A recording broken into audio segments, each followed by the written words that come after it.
A description of Anthony Schaeffer's protagonist in the film The Wicker Man, and I quote, "Tearing around in dizzying circles trying to solve it, never able to guess the true plot beyond it, although the evidence of it lies all around him," end quote. Charles Hoy Fort said this, "Almost all people of all eras are hypnotics. Their beliefs are induced beliefs. The proper authorities saw to it that the proper belief should be induced, and people believed properly." J.H. Towson, in Clowns, said this, quote, "As the mountebank delivered his harangue, the clown would repeatedly poke his head out from behind the curtain, making fun of everything his master said, parodying his patter and twisting the meaning of his words. The mountebank played the perfect straight man meanwhile. Here he was, trying so hard to hawk his wares, and his assistant was doing everything possible to undermine sales. The merriment was, of course, intentional.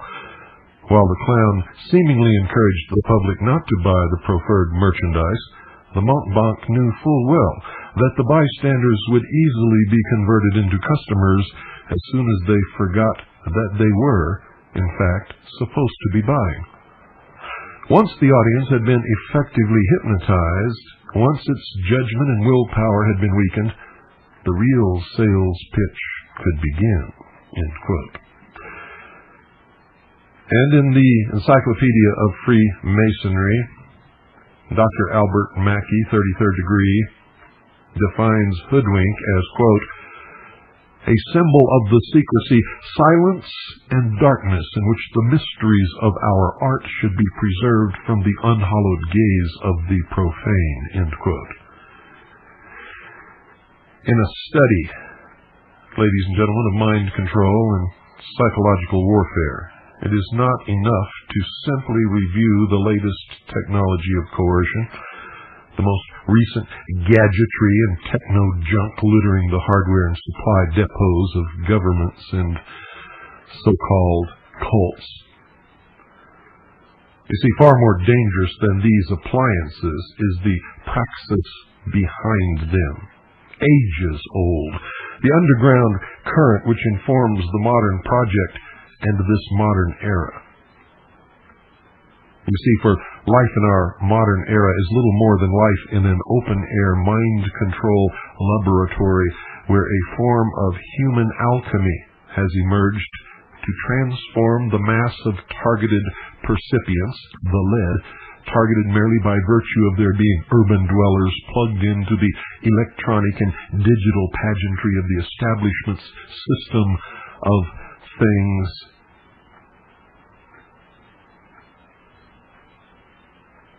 into the perfect human zombie, gold, to those who practice this ancient science that has never meant what any of you ever thought.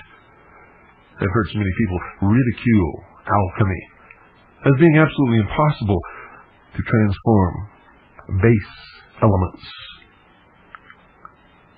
But you see, that's not what it was ever about. Not ever. In those days, when the church and kings ruled with an iron hand, and anyone who did anything that was not politically correct or religiously correct were swiftly and most terribly punished. So they disguised their true intent and their true teachings, the esoteric, with a system of exoteric descriptions. That to the profane would mean one thing, and to the initiate or the adept would mean quite another. But that was then. This is now.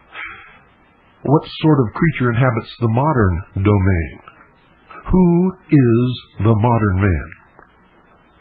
Well, the puppet masters say he is the smartest, most advanced individual to ever strut the planet, the most relatively liberated being in history. But Louis Ferdinand Céline said it well, quote, "What does the modern public want? It wants to go down on its knees before money and before crap," end quote. You see, the public have been trained to do this by two principal methods: direct speaking archetypal messages of pure terror, psychic driving, as the CIA's Dr. Ewan Cameron termed it, encoded in massively publicized lone nut mass murders, and the sinister flattery heaped upon them by their masters in the cult of civilization and progress. The acid test of a human being's freedom and will to protect the quality of his life lies in a person's attitude toward his oppressor. What is modern man's attitude? Toward Wall Street and the bankers and the elite, that body of adepts known as the secret college, that combined are known as the Illuminati or the Order.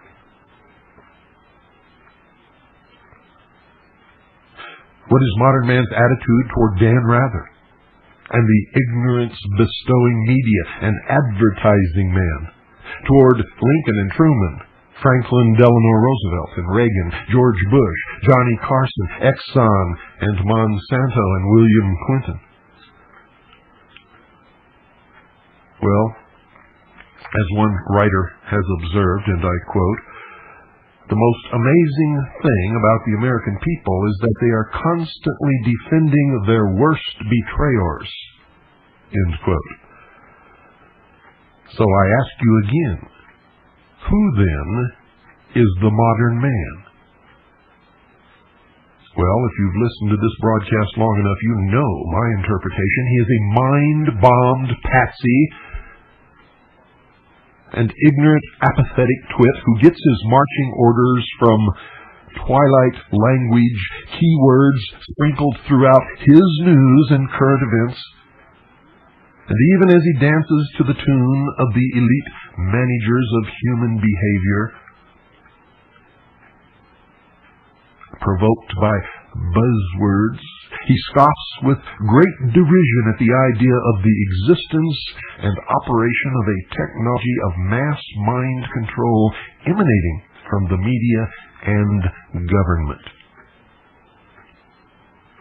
And that is most unfortunate.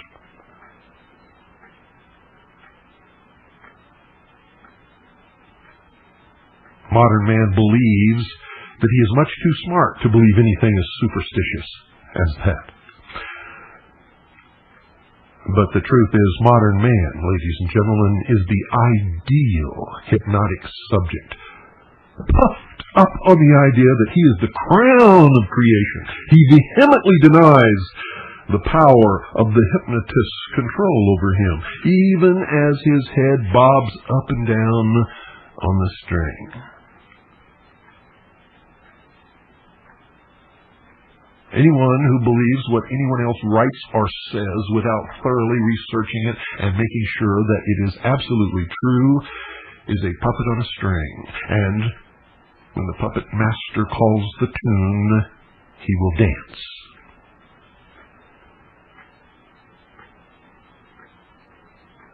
What we observe in the population today are the three destructive symptoms of persons whose minds are controlled by alien forces, and I do not mean from Mars.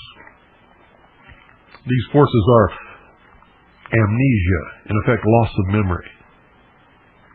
The second is abulia, or loss of will. The third is apathy, loss of interest in events vital to one's own health and survival. Amnesia, abulia, and apathy are nearly universal among us today and gaining a greater foothold with every passing day. A Japanese philosopher, George Osawa, stated that there was only one incurable sickness: arrogance. If a patient does not regard himself as sick, he cannot submit to a cure. That's why I've urged you, ladies and gentlemen, if you want to see what is wrong with America today, go into your bathroom and look into the mirror. You will find the problem staring at you. And at that point, when you make that realization, you must admit to yourself, I have been stupid, I am ignorant, I am apathetic, and I must change. And if you do not, nothing will change, nothing will become better. Nothing at all.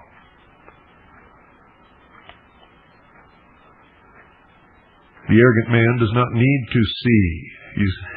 He already sees almost everything. And what he thinks he has yet to learn, he believes the experts will one day show him. And who are these experts? They are not really doctors of the soul, ladies and gentlemen. They do not have the man's interest at heart. They are, in fact, his worst enemies. His most cunning manipulators who lead him to do their bidding like any slave master since Egypt.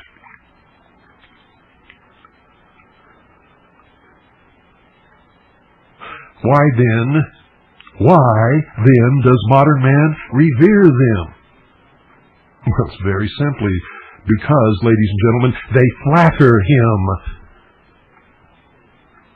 And that's why you don't get any flattery from me, ever. You never have. I call the shots as they are. I tell you the truth, no matter who it hurts or helps, even if it hurts me. And oh, how you hate it. Oh, how you hate to hear the truth. The man who tells the truth is universally disliked by every person.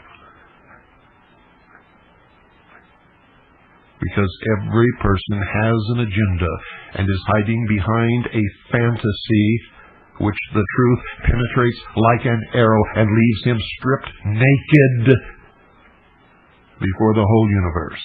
And he does not like that.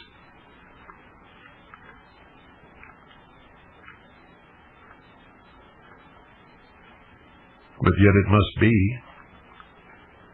For a great man once said, my leader once said, seek ye the truth, and the truth will make you free. Nothing else will. And without the truth, no man or woman is free, can be free, or ever will be free. But the truth hurts.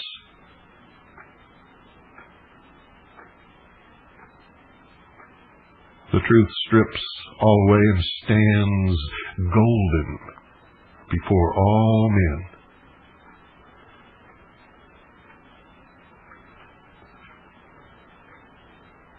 Yet how many of you trade that gold of the truth for the lead of the fantasy and the lies? How many of you are going backward in the alchemical process?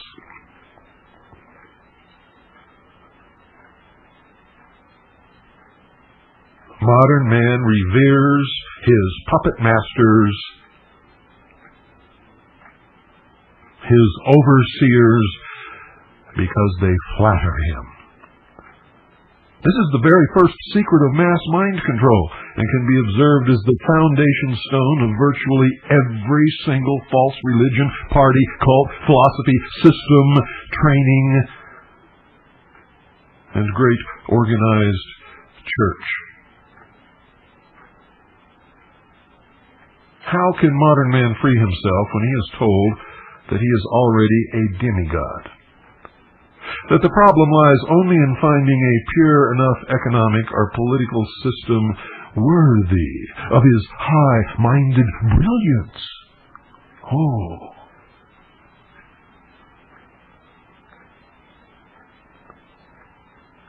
If we look closely, We will see, ladies and gentlemen, that this mind control principle is so basic and simple, it is almost stupidly so, to the point that we marvel that anyone would or could be seduced by it. But it's only a matter of attention, as we saw in the parable of the mountebank and the clown. You see, arrogant hypnopatsies have been told by their masters that they are demigods, and demigods are never deceived or distracted. They're too smart. And by their arrogant self-satisfaction, they blind themselves to the simplicity of the device that ensnares them, and that is when the real sales pitch begins.